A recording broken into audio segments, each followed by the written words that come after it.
O tema é Justificados pela Fé, a lição 4. Deus nos salva dos nossos pecados em 3 fases. Nós temos a justificação, a santificação e a glorificação. E hoje nós vamos estudar essa primeira etapa da salvação do homem, que é a justificação. Eu convido os irmãos a abrirem suas Bíblias comigo lá em Romanos, no capítulo 3. Romanos 3, 28. Concluímos, pois, que o homem é justificado pela fé sem as obras da lei. É como se um criminoso comparecesse diante de um tribunal e fosse condenado à morte. Só que aí aparece uma outra pessoa, um substituto, e ele oferece, ao invés desse relato, desse registro sujo desse criminoso, oferece o seu perfeito registro de vida, que nunca cometeu nenhuma infração contra a lei, e ao invés dessa pessoa que tem o registro criminoso receber essa pena de morte, o que ele faz? Ele recebe esse histórico limpo dessa pessoa inocente e ela é então absolvida. Ela não tem que sofrer essa pena de morte. Só que alguém tem que sofrer a pena de morte. Então esse substituto que ofereceu esse perfeito histórico a essa pessoa, ele então tem que sofrer essa pena de morte. E assim a justiça ela é feita. E esse substituto é Cristo. E todos nós somos esses criminosos. Até na semana passada, que foi discutido o assunto que todos pecaram e destituídos estão da glória de Deus. Todos pecaram. Todos aqui, todos nós, igualmente. Nenhum de nós tem nenhum mérito. Nenhum de nós tem nada de nós mesmos a reclamar, exigindo alguma parte de justiça ou alguma justificação ou algum perdão, porque todos nós pecamos. E aqui por isso que no versículo-chave diz: concluímos, pois, que o homem é justificado, ou seja, perdoado, pela fé sem as obras da lei. Aquele relato, o registro dele já está sujo. Não interessa o quanto aquele criminoso decidisse, prometesse, dali para frente, guardar a lei perfeitamente. Ele poderia até fazer isso, só que o seu registro permaneceria sujo. Ele precisaria realmente de ter essa justiça transferida para ele, essa justiça imputada, que é isso que Cristo oferece na justificação. Cristo oferece o seu perdão, a sua morte cumpre as exigências da lei que foi transgredida. A lei transgredida exige a morte do transgressor e ele transfere também, pela fé, se nós nos apropriarmos dessa promessa, o seu perfeito histórico de vida. Isso é a justificação pela fé. Vamos ao domingo? Vamos, então, continuando em Romanos 3, ali nas nossas Bíblias, vamos ler agora os versículos 19 e 20, para nós entendermos nesse processo qual é o papel da lei, o que a lei faz. Romanos 3, versículos 19 e 20. A Bíblia diz: ora, nós sabemos que tudo o que a lei diz, aos que estão debaixo da lei o diz, para que toda a boca esteja fechada e todo mundo seja condenável diante de Deus. Por isso nenhuma carne será justificada diante dele pelas obras da lei, porque pela lei vem o conhecimento do pecado. Então vamos usar o exemplo do criminoso de novo. O criminoso ele poderia dali para frente seguir a lei, obedecer à lei. Mesmo que ele fizesse isso, ele não poderia mais ser justificado, seu registro já estava sujo. A lei em si, ela não salva. Por isso que nós lemos aqui que nós somos justificados pela fé sem as obras da lei. Mas a lei faz o quê? Isso, ela nos mostra o pecado. O Espírito Santo, a palavra de Deus nos diz que ele convence o homem do pecado, da justiça e do juízo. E nós temos o testemunho da senhora White que diz que nós devemos pregar tristeza pelo pecado, arrependimento e confissão. Porque sem essa primeira etapa, a pessoa não tem uma real concepção de sua pecaminosidade e por isso não pode desfrutar do perdão pleno de Cristo. Então eu disse para ele que mesmo a lei, ela sendo... porque o Espírito Santo convence do pecado. E eu perguntei para ele, que instrumento o Espírito Santo utiliza para convencer o homem de pecado? Então conversamos um pouco e chegamos a mostrar na Bíblia que era a lei de Deus, em Romanos 3. A lei de Deus é apresentada e nós vemos essa experiência em Romanos 7, onde o ser humano primeiro ele tem um consentimento que a lei é boa, para poder então reconhecer a sua própria condição, certo? Então, quando uma pessoa rejeita a lei de todo na sua vida, nem sequer a primeira fase que eles professam, que é única, eles podem desfrutar, que é a justificação em Cristo. Porque para que haja justificação em Cristo, é preciso que haja um consentimento com a lei que é boa, santa e justa, para poder então desfrutar, reconhecer o seu pecado e desfrutar daquele dom que Deus oferece, que é o arrependimento e o perdão. Da lei, de sua função é revelar o caráter de Deus e mostrar ao povo onde este deixa de refletir esse caráter. A lei de Deus é a expressão do seu caráter. E realmente a justificação envolve consentimento que a lei é boa e a pessoa se vê então condenada por essa lei. Mas vamos prosseguir então, na segunda-feira falamos de fé e justiça. Vamos ler o versículo 21 agora de Romanos, no capítulo 3. Então nós já vimos que a lei em si ela não pode salvar, porque a lei em si ela não pode limpar um registro ruim. E no versículo 21, lê assim: mas agora se manifestou sem a lei a justiça de Deus, tendo o testemunho da lei e dos profetas. E aí a explicação vem no versículo seguinte. Isto é, o que quer dizer se manifestou sem a lei a justiça de Deus? Isto é, a justiça de Deus pela fé em Jesus Cristo para todos e sobre todos os que creem. Porque não há diferença. 23. Porque todos pecaram e destituídos estão da glória de Deus. Se manifestou sem a lei a justiça. Quer dizer, no contexto aqui, Paulo está falando de justificação. Se manifestou sem a lei essa justificação que Cristo oferece, porque nós vemos a lei não pode fazer nada, só mostrar. Mas pela fé nós podemos aceitar a justiça oferecida por esse substituto. Bem básico até agora, certo? Há várias ilustrações para mostrar o conceito de que Cristo é o nosso substituto e em nós não há mérito algum. Lá na parte da sexta-feira, uma citação extraída de Caminho a Cristo, página 62, diz: o caráter de Cristo substituirá o seu caráter e você será aceito diante de Deus exatamente como se não houvesse pecado. Esse é o aspecto que nós tratamos aqui na justificação. E o que é justiça? Fala aqui da justiça de Deus pela fé em Jesus Cristo. Mensagens Escolhidas, volume 1, página 367, diz: justiça é obediência à lei.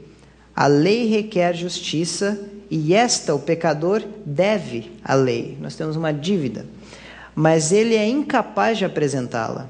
A única maneira em que pode alcançar a justiça é pela fé. A justiça de Cristo é aceita em lugar do fracasso do homem e Deus recebe, perdoa, justifica o arrependido e crente e trata-o como se fosse justo e o ama tal qual ama seu filho. Então a fé ela é capaz de se apropriar desses méritos que Cristo oferece. E todos pecaram, destituídos estão da glória de Deus. Vamos agora para o versículo 24, Romanos 3, 24, falando sobre graça e justificação, que diz assim: sendo justificados gratuitamente pela sua graça, pela redenção que há em Cristo Jesus. Gratuitamente pela sua graça. De novo, nós não temos nada a oferecer, então é gratuito, tudo é oferecido já por Cristo, pela sua graça. Agora, antes de definir graça, gostaria de definir aqui ser justificados. Essa palavra no grego é dikaio, que pode ser traduzida por justificar, no sentido de declarar justo ou considerar justo. E graça, a palavra em si, significa favor.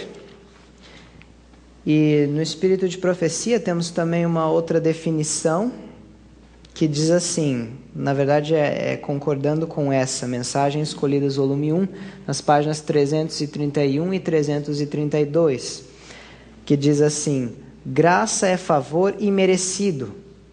Os anjos, que nada conhecem de pecado, não compreendem o que seja a aplicação da graça para com eles.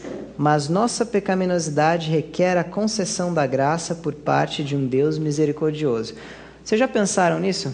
Os anjos, eles não conseguem realmente compreender a graça de Deus. Por que não? Eles nunca cometeram o pecado, eles nunca tiveram a necessidade de receber essa graça. Mas agora com o ser humano é diferente, porque o ser humano precisa dessa graça. E além disso, ele só pode ser salvo, ele só pode ser perdoado através dessa graça. Vamos ao versículo 25 agora. Versículo 25 define bem o que é justificação. Que diz assim, falando sobre Jesus, ao qual Jesus, Deus propôs para propiciação pela fé no seu sangue, para demonstrar a sua justiça pela remissão ou perdão dos pecados dantes cometidos, sob a paciência de Deus. Essa palavra propiciação, ela é usada uma vez no Novo Testamento, que está lá em Hebreus 9:5, falando do propiciatório. Quantos aqui sabem o que é o propiciatório? Propiciatório era, como nós podemos dizer, é a tampa da Arca da Aliança. O propiciatório. Então, como assim Deus propôs como propiciatório para a fé no seu sangue? O que isso quer? Qual era a função ali do propiciatório? Que o sangue era aspergido lá, é verdade. Agora, é interessante nós entendermos propiciatório, por exemplo, em inglês é chamado de mercy seat, como se fosse o trono da misericórdia. E acontecia que no serviço do santuário terrestre, o sangue do animal tinha que ser aspergido ali em cima daquele propiciatório. Por quê? A lei, ela estava dentro da arca. E uma lei transgredida, ela exige o que do transgressor? Exige a morte. Então aquele sangue era aspergido lá no propiciatório, representando o quê? Que alguém morreu. E esse alguém que morreu por nós é Cristo. Então Paulo usa essa figura do santuário para representar a sua justiça. Sua justiça como? Pela remissão dos pecados dantes cometidos. Justificação é, eu venho contrito a Deus, eu peço perdão a Ele, e eu confesso especificamente os meus pecados, como diz lá em Levítico 5:5, e quando eu confesso especificamente, peço perdão em nome de Jesus, pelos seus méritos somente, eu recebo o perdão dos meus pecados. Quais pecados? pecados passados. Será que eu posso fazer como um tipo de indulgência? Será que eu posso pedir a Deus perdão pelos pecados que talvez eu venha a cometer hoje ou amanhã? Não, segundo a Bíblia, não. Segundo a Bíblia, a justificação é a demonstração da justiça de Deus pela remissão dos pecados dantes cometidos, sob a paciência de Deus. Nós vamos ver daqui a pouquinho sob a paciência de Deus. O que isso significa? Diz assim: Satanás acusou Deus de pedir da raça humana mais do que ele próprio estava disposto a dar. E a cruz refuta essa acusação. Quer ver? Vamos ver nos versículos 26 e 27. 26 primeiro. Diz assim: para demonstração da sua justiça neste tempo presente, para que ele seja justo e justificador daquele que tem fé em Jesus. Há uma transgressão, um pecado. A lei, ela exige justiça. Cristo dá a sua vida e cumpre com os reclamos daquela lei. A lei, ela pede a morte do transgressor. Cristo morreu por nós como nosso substituto e justificador. Ele ainda, além disso, ele viveu uma vida perfeita e ele transfere esse histórico dele. E com tudo isso em mente, o apóstolo Paulo ele faz uma pergunta para a nossa reflexão, que está lá no versículo 27, que diz assim: onde está logo a jactância? O que é jactância? Orgulho. Onde está o orgulho? É o que? É excluída a jactância. Por qual lei? Das obras? Não. Por que não? Porque não importa o quanto eu obedeço, quanto eu seja justo daqui para frente, não adianta, eu preciso de alguma coisa, de alguém para perdoar, para limpar esse registro sujo do passado. Mas pela lei da fé, simplesmente confiando e aceitando o que Cristo ofereceu, o que Cristo fez lá na cruz do Calvário. Lembrando que nós estamos falando só da justificação. Mas agora pensando nisso, será que às vezes nós não agimos com jactância? Quando eu sou duro demais em condenar um erro de um irmão, quando eu realmente uso uma medida muito pesada quando eu vejo um irmão errar, quando eu fico assim muito indignado e eu falo como se eu não cometesse nenhum erro. Às vezes nós agimos assim, não agimos? Pelo menos é uma tendência do homem. Nós, pela graça de Deus, não devemos agir assim. Mas uma pessoa que age assim, por exemplo, sempre olhando os erros dos outros, sempre caindo em cima, condenando, isso mostra o quê? Ela não entende que ela é salva pela fé, pela graça através da fé. Ela não entende. Porque se ela entendesse, ela ia entender a própria culpa dela e como ela precisa da graça de Jesus para ser salva. Quando uma pessoa ela entende a graça de Jesus, a justiça, essa justiça que é demonstrada pela remissão dos pecados dantes cometidos sob a paciência de Deus também, ela vai compreendendo, ela vai demonstrar a mesma paciência para com o próximo. E Deus pode conceder isso pela sua graça.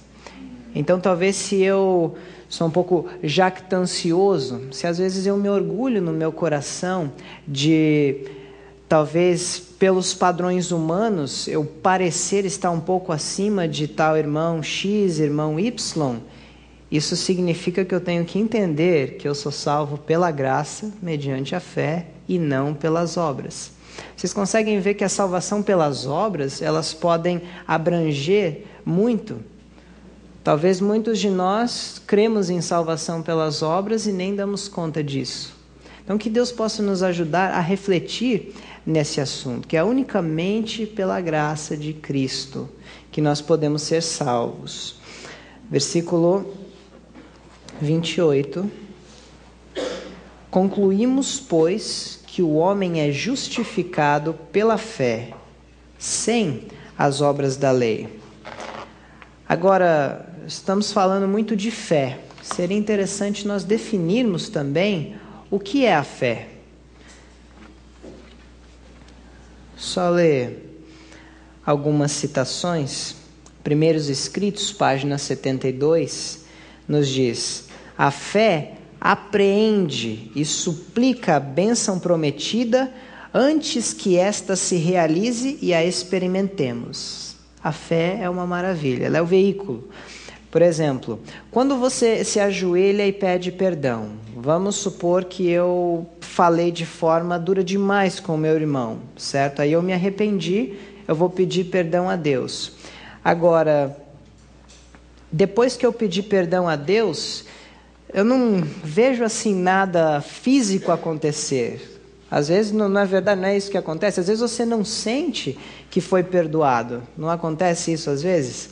Às vezes você pede perdão e você sente que foi perdoado, mas às vezes não. E lá em Mente, Caráter e Personalidade, volume 2, página 537, fala que fé e sentimentos são tão distintos um do outro como o leste é do oeste. Então, eu receber o perdão de Deus não depende de eu sentir que eu recebi o perdão de Deus, mas de eu acreditar, independente do sentimento, se eu fiz o que eu tinha que fazer, me arrepender e confessar, se é um pecado no meu coração, só para Deus, se afetou uma outra pessoa, pedir perdão a outra pessoa, e se é público, uma confissão pública. Se eu fiz isso, eu posso acreditar que Deus me perdoou, independente de eu me sentir perdoado ou não. Sentimento não tem nada a ver com fé. A fé age pela razão e não pelo sentimento. E a fé, aí a pessoa também pode fazer, bom, fé é você se apropriar dessa justiça de Cristo e ficar grato por isso. Mas será que a fé acaba aí? Gostaria de ler então uma outra citação que está em Conselhos para Pais, Professores e Estudantes, página 183, que diz assim: a verdadeira fé pergunta ao Senhor: que queres que faça? E quando o caminho é indicado pelo Mestre, a fé se acha pronta a fazer a sua vontade, sejam quais forem as dificuldades ou sacrifícios. A fé verdadeira, ela não só aceita o perdão de Deus, mas ela é 100% submissa à vontade de Deus. E é por isso que a salvação, a justiça pela fé, ela não acaba na justificação. A justiça pela fé, ela vai abranger uma outra etapa que nós não vamos estudar hoje, mas nas próximas semanas vão ser envolvidos aqui, que o autor vai comentar. Então entra também a fase depois da santificação. Eu gostaria de expandir um pouco mais o raciocínio de justificação. Porque será que justificação, ela acaba ali? É simplesmente uma pessoa recebendo essa declaração de justo e acaba por aí o perdão dos pecados passados? É interessante nós repararmos lá no versículo 25 o termo sob a paciência de Deus. Eu gostaria de convidá-los a ir lá para Romanos 2, versículo 13. Romanos 2, versículo 13, para nós vermos um outro aspecto da justificação. Romanos 2, versículo 13, diz assim: porque os que ouvem a lei não são justos diante de Deus, mas os que praticam a lei hão de ser justificados. E agora? Se nós não podemos, se a justificação ela não vem pela guarda da lei, por que aqui diz que aqueles que praticam a lei, eles hão de ser justificados? É interessante. Aí eu uso uma outra ilustração. Eu digo que o que nós estamos estudando até agora é equivalente a uma liberdade condicional, certo? Quando uma pessoa ela está presa e ela recebe uma liberdade, só que é uma liberdade condicional. Ela não está totalmente livre. Eu sei que é uma ilustração pobre, mas para nós conseguirmos compreender pelo menos um pouco do que quer dizer aqui. Então ela vai, mas ela tem certas condições que ela tem que cumprir. E se ela passa aquele tempo de liberdade condicional, que eu compararia ao tempo de graça, nas condições que foram dadas a ela, então no final de tudo, ela recebe aquela liberdade final. Ou seja, no final é que essa justificação ela é realmente concluída. Por isso que diz aqui, os que ouvem a lei não são justos diante de Deus. Não adianta só dizer, eu aceito que Jesus me perdoou os meus pecados passados. E você vive uma vida caindo nos mesmos pecados e pedindo perdão. Mas diz que os que praticam a lei hão de ser justificados.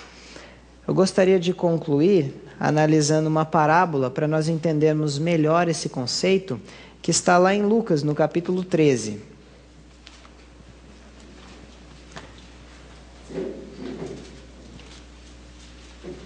Lucas 13, de 6 a 9.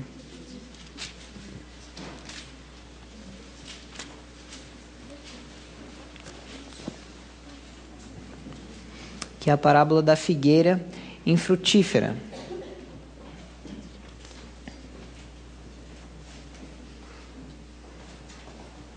Lucas 13, de 6 a 9.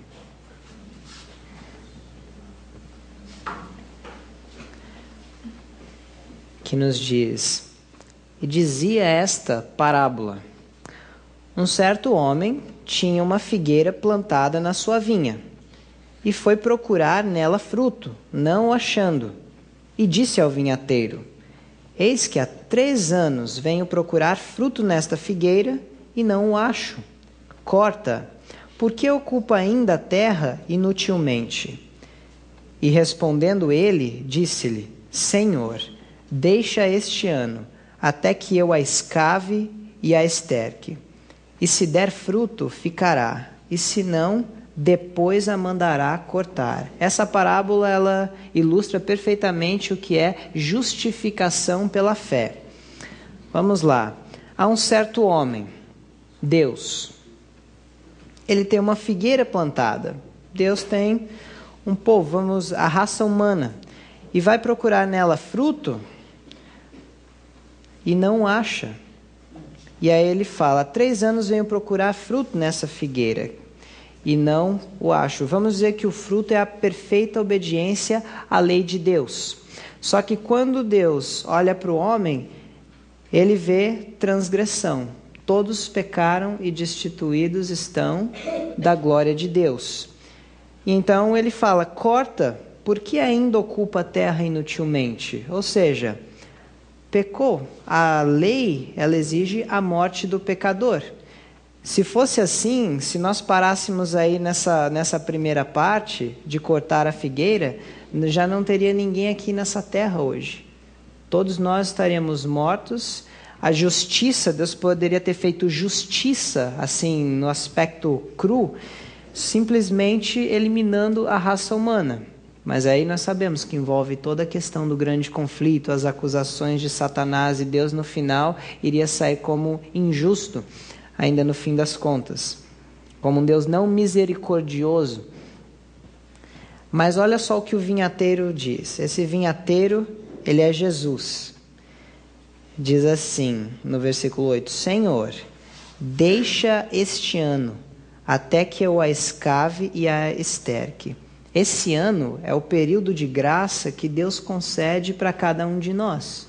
Deixa este ano, até que eu a escave e a esterque. Agora Deus ele vai fazer um trabalho.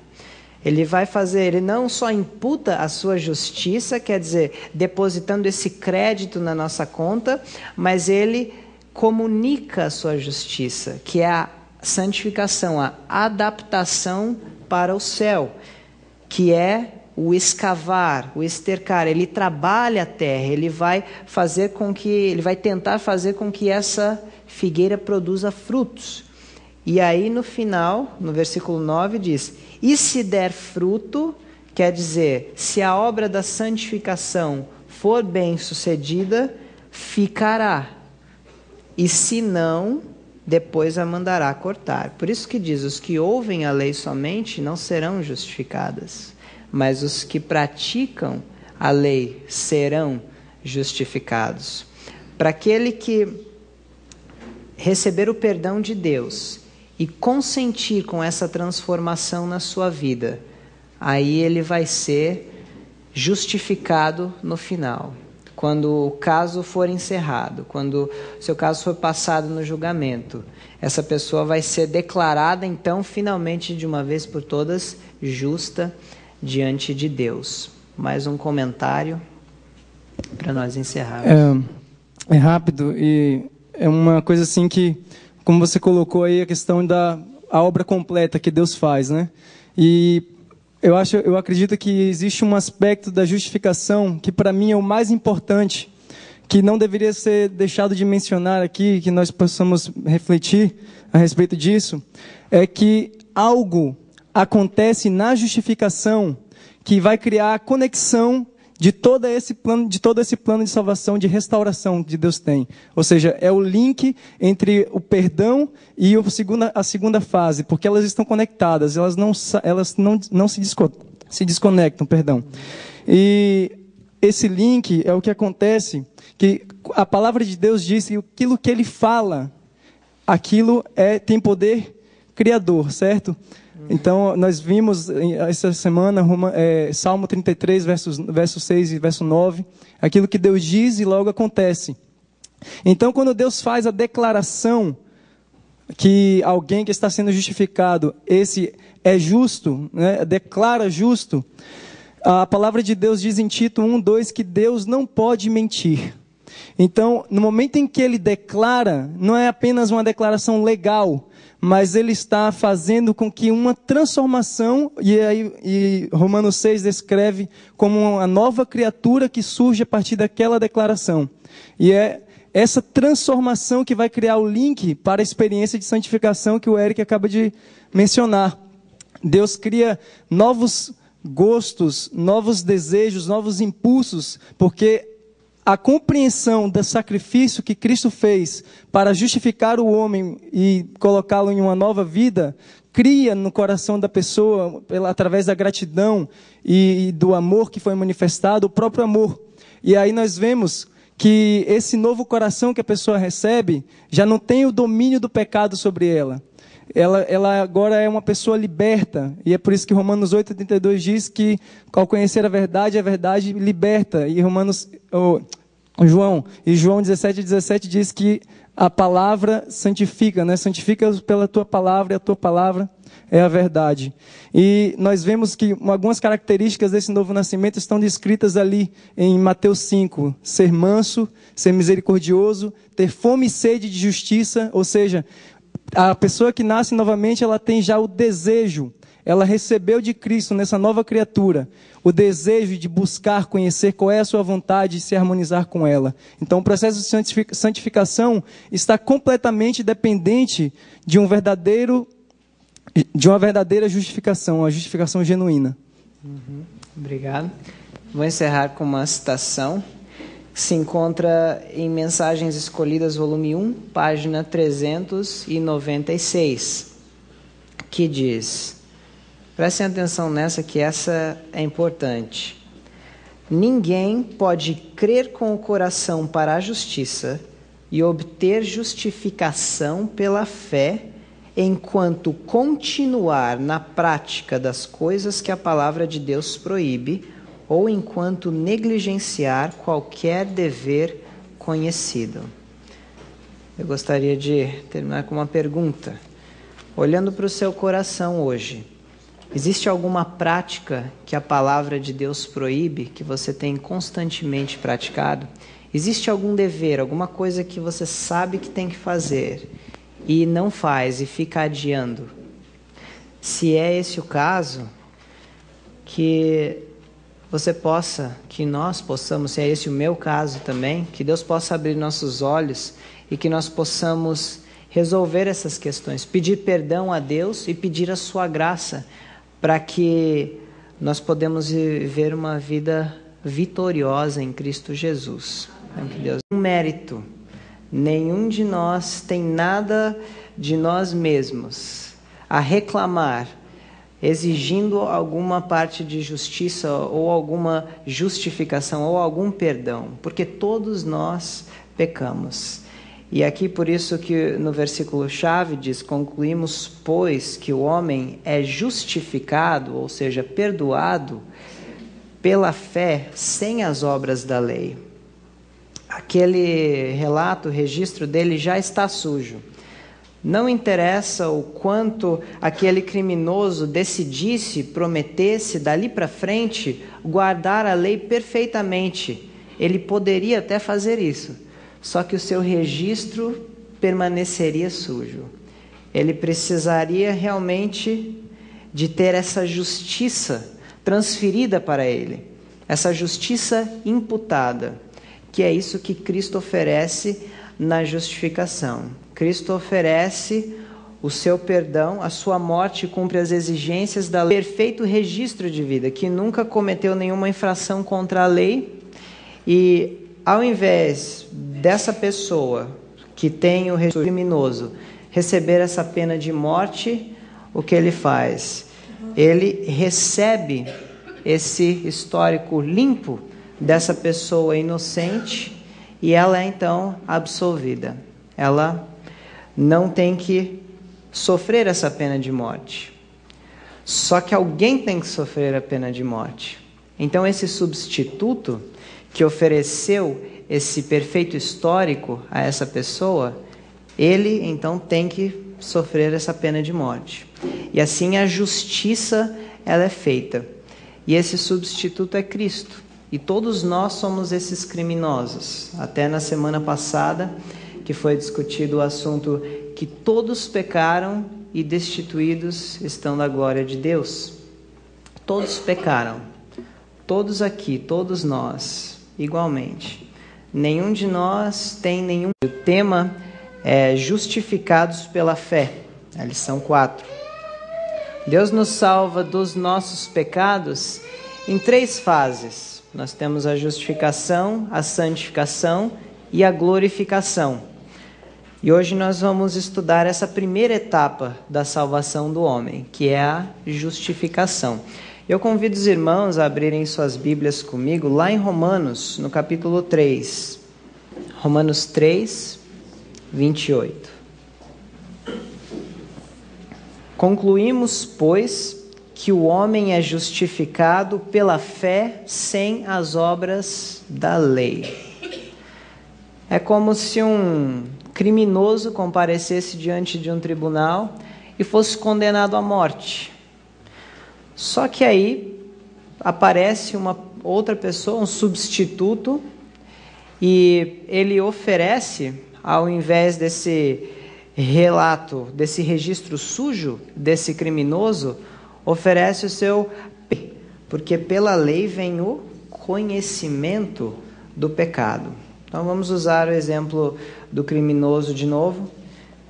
O criminoso ele poderia dali para frente seguir a lei, obedecer a lei. Mesmo que ele fizesse isso, ele não poderia mais ser justificado, seu registro já estava sujo.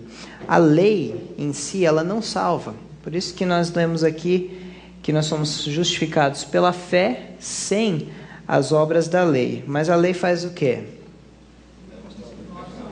Isso, ela nos mostra o pecado. O Espírito Santo, a palavra de Deus nos diz que ele convence o homem do pecado, da justiça e do juízo. E nós temos o testemunho da senhora White que diz que nós devemos pregar tristeza pelo pecado, arrependimento e confissão. Porque sem essa primeira etapa, a pessoa não tem uma real concepção de sua pecaminosidade e por isso não pode desfrutar do perdão pleno de Cristo. Então eu disse para ele que mesmo A lei, ela sendo... A lei que foi transgredida, a lei transgredida exige a morte do transgressor, e ele transfere também, pela fé, se nós nos apropriarmos dessa promessa, o seu perfeito histórico de vida. Isso é a justificação pela fé. Vamos ao domingo? Vamos, então, continuando em Romanos 3, ali nas nossas Bíblias, vamos ler agora os versículos 19 e 20, para nós entendermos nesse processo qual é o papel da lei, o que a lei faz. Romanos 3, versículos 19 e 20. A Bíblia diz: ora, nós sabemos que tudo o que a lei diz, aos que estão debaixo da lei o diz, para que toda a boca esteja fechada e todo mundo seja condenável diante de Deus. Por isso, nenhuma carne será justificada diante dele pelas obras da lei,